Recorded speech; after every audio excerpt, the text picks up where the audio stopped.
রাজধানীর women's college NSS ইউনিটের উদ্যোগে রাজবাড়ী সংলগ্ন এলাকায় পথচলতি মানুষদের মধ্যে কোনো রকমের কেমিক্যাল জাতীয় পদার্থ ব্যবহার ছাড়া কিভাবে মশার তাণ্ডব থেকে নাগরিক জীবন রক্ষা পেতে পারে সে বিষয়ে লিফলেট বিতরণ করা হয়। নাগরিকদের আরও সচেতন করার জন্যই এই কর্মসূচি হাতে নেওয়া হয়েছে। কারণ কিছু সংখ্যক নাগরিক ইচ্ছাকৃতভাবে আবর্জনা ড্রেনে ফেলে চলমান নর্দমার জলকে বাধাপ্রাপ্ত করছে। ফলে স্থির জলে মশার বাড়বাড়ন্তের দরুন জনজীবন বিপর্যস্ত হচ্ছে। এই অবস্থা থেকে পরিত্রাণের একমাত্র উপায় হলো সচেতনতা। আগরতলাবাসী সচেতন সুনাগরিকদেরকে আরও বেশি করে সচেতন করার লক্ষ্যেই আজকে আমাদের কর্মসূচি।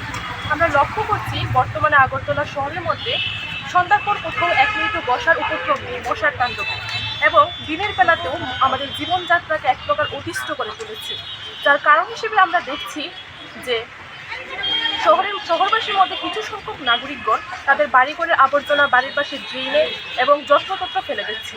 আর এই সমস্ত আবর্জনা ড্রেনের মধ্যে জমাট বাঁধা থাকার ফলে সেই ড্রেনের জল সরবরাহে যথেষ্ট বাধার সৃষ্টি হচ্ছে। আর সেই সমস্ত জমাট বাঁধা জল থেকে মশার উপক্রম বেরিয়ে চলেছে। তাই সচেতন সুনাগরিকদের প্রতি আমাদের উইমেন্স কলেজ এনএসএস ইউনিটের আবেদন, ওনারা যেন যত্রতত্র আবর্জনা না ফেলেন এবং ওনার বাড়ির পাশে ড্রেনগুলিকে পরিষ্কার রাখেন।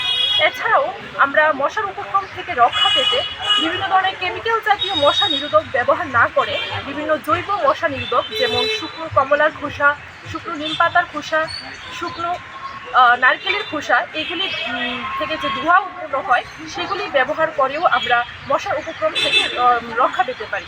আর সেই সচেতন বার্তা আজকে আমরা শহরের প্রত্যেক ঘরে ঘরে পৌঁছে দেওয়ার উদ্দেশ্যে পথ চলতি সকল সচেতন নাগরিকদের হাতে এই সচেতনতামূলক লিফলেট বিলি করছি।